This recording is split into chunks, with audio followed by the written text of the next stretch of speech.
परभणीमध्ये घडलेल्या घटनेच्या निषेधार्थ आज दिनांक 18 डिसेंबर रोजी समस्त भीमसैनिक व संविधान प्रेमींच्या वतीने कडाबंदची हाक दिली व सर्व व्यापाऱ्यांनी देखील 100% बंद पाळला। सविस्तर माहिती अशी की दिनांक 10 डिसेंबर रोजी परभणीमध्ये डॉक्टर बाबासाहेब आंबेडकर चौकात संविधानाची प्रतिमा ठेवण्यात आली होती, परंतु एका माथेफिरूने त्या संविधानाची मोडतोड केली असल्याने तेथील सर्व भीमसैनिकांनी त्या घटनेचा निषेध केला। पोलीस प्रशासनाने आरोपीची सखोल चौकशी न केल्याने भीमसैनिकांनी उद्रेक केला।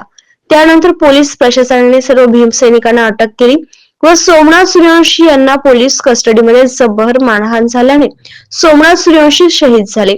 याच घटनेच्या निषेधार्थ आज समस्त भीमसैनिकांच्या वतीने बंद पुकारण्यात आला होता। सोमनाथ सूर्यवंशी यांना न्याय द्या म्हणत कडा शहरात शांततेत रॅली काढून निषेध करण्यात आला। समस्त यावेळी भीमसैनिक मोठ्या संख्येने उपस्थित होते। कडा प्रतिनिधी सोपान पगारे। जय भीम।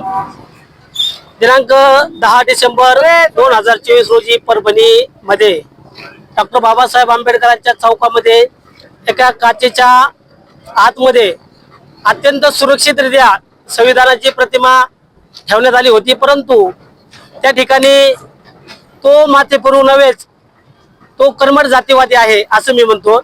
त्या जातीवाद्याने त्या संविधानाची तोडफोड केलेली आहे। त्याबद्दल आम्ही प्रथम त्या घटनेचा समस्त भीमसैनिक व संविधान प्रेमीच्या वतीने या ठिकाणी आम्ही जाहीर निषेध करतो।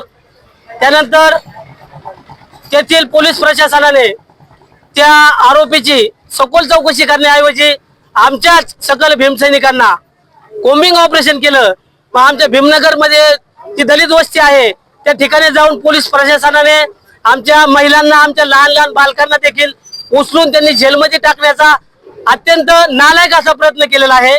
आणि त्यामध्ये त्यांनी भयानक असा PCR घेतला आणि त्या PCR मध्ये आमचा शहीद सोमनाथ व्यंकट सूर्यवंशी हा शहीद झालेला आहे।